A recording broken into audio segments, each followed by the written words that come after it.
Alright, Marvel fans, brace yourselves, because after years of wild theories, crushed hopes, and more memes than we can count, Mephisto has finally stepped into the MCU.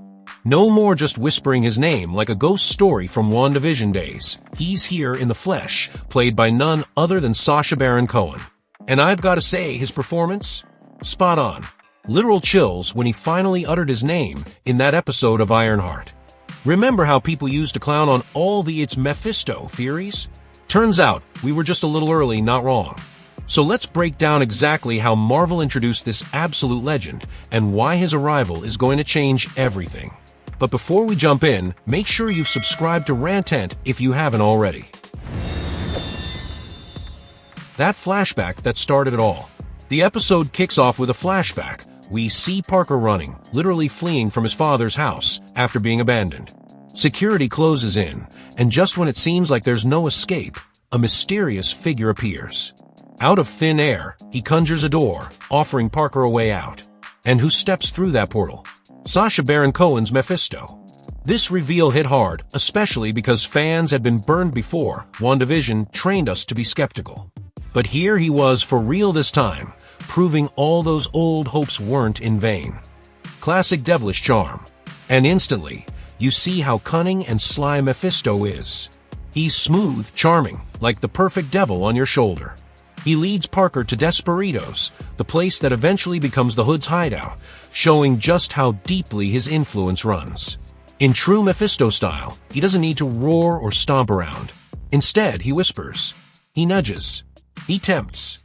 And Marvel didn't shy away from his comic book roots at all.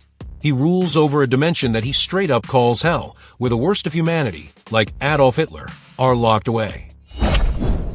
From Ghost Rider to Dr. Doom's scars. If you know your comics, you'll catch all the breadcrumbs. This is the same Mephisto who created Ghost Rider. Jealous of how Zarathos was worshipped, so he bonded the demon to Johnny Blaze under the guise of Satan. The same Mephisto who once stood at Thanos' side during the Infinity Gauntlet saga. And of course, there's the dark chapter with Dr. Doom. In the comics, Mephisto took Doom's mother, Cynthia Von Doom, trapping her in his hell realm. Victor tried building a device to reach her, but it exploded, scarring his face. Later on, Doom and Doctor Strange even team up to confront Mephisto and win her back, though unsurprisingly, Mephisto mostly comes out on top. So yeah, Marvel didn't just drop in a flashy demon for hype. They brought in a powerhouse with deep, sinister roots. Back in Ironheart, Mephisto doesn't just offer Parker escape. He offers him anything he wants, or at least the tools to get it. Then, in a terrifying show of power, he silences a family across the restaurant with a snap. The whole place falls quiet. Then he calmly says he could just as easily silence an entire city. That line alone, that's huge for the future. And while he speaks softly to Parker, urging him to just do it, partner with me, we all know what's really happening. It's a deal with the devil, plain and simple. Shifting accents, hidden forms, and true intentions. Notice, too, how his accent changes. This is a demon who's existed for ages, probably speaking to different people in different tongues, adapting as needed. And while he mostly appears human, we catch a glimpse of his true form reflected in a spoon. Blood red, terrifying, unmistakably demonic. Later, when Parker starts getting nervous, Mephisto's real nature cracks through.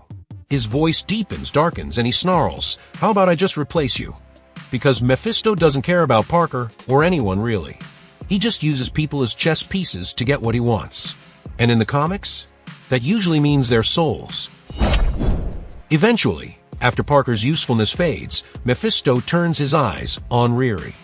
Riri's able to beat back his influence using her suit and a bit of magic, but as she's leaving, who's waiting for her? Mephisto, of course, calmly eating pizza, like this is just another Tuesday. He magically forces her out of her suit and starts laying on the compliments, calling her brilliant, remarkable, someone who's always found herself dealt the short end of the stick. Classic manipulation. Then comes one of the most jaw-dropping reveals. Mephisto claims he's made deals with every person on the Forbes 100 richest list. Also with 14 kings and 3 popes. That means he's been quietly pulling the strings behind the world's most powerful people. He even jokes about Ringo Starr, poking at old rumors tied to exorcisms in the Beatles' orbit, which, honestly, is peak Mephisto humor. Dormammu is nothing. Riri tries to accuse him of being Dormammu, and Mephisto just laughs.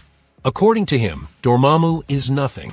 Considering how massive Dormammu was in Doctor Strange, that tells you everything you need to know about just how dangerous Mephisto truly is. In the end, Riri actually makes a deal with Mephisto after he bombards her mind with visions of Natalie. You can see it marked on her arm. She's bound to him now. Where does that leave the MCU? Well, there's a good chance Wong or Doctor Strange will have to step in to break his hold in Avengers, Doomsday, or maybe even after Secret Wars. Either way, Marvel's made it clear, Mephisto is going to be around for a long time. Marvel once promised to explore 3 sides of their universe: the cosmic, the grounded, and the supernatural. Despite all the reshuffles after 2020, the pandemic, strikes, the Kong drama, they're still pushing forward. And Mephisto is the perfect linchpin for their supernatural plans. Blade was originally supposed to be like Nick Fury for the Midnight Suns, recruiting heroes to take on threats like Mephisto. Even though Blade's future is murky now, the idea still seems alive. We could see a Doctor Strange, Damnation-style storyline where Mephisto takes over Las Vegas, warps heroes into Ghost Rider-like monsters, and the Midnight Suns have to stop him. Bottom line, Mephisto is the MCU's next big bad. Marvel is clearly building Mephisto up to be one of their top-tier villains, and that's honestly amazing. Sacha Baron Cohen was an inspired casting choice.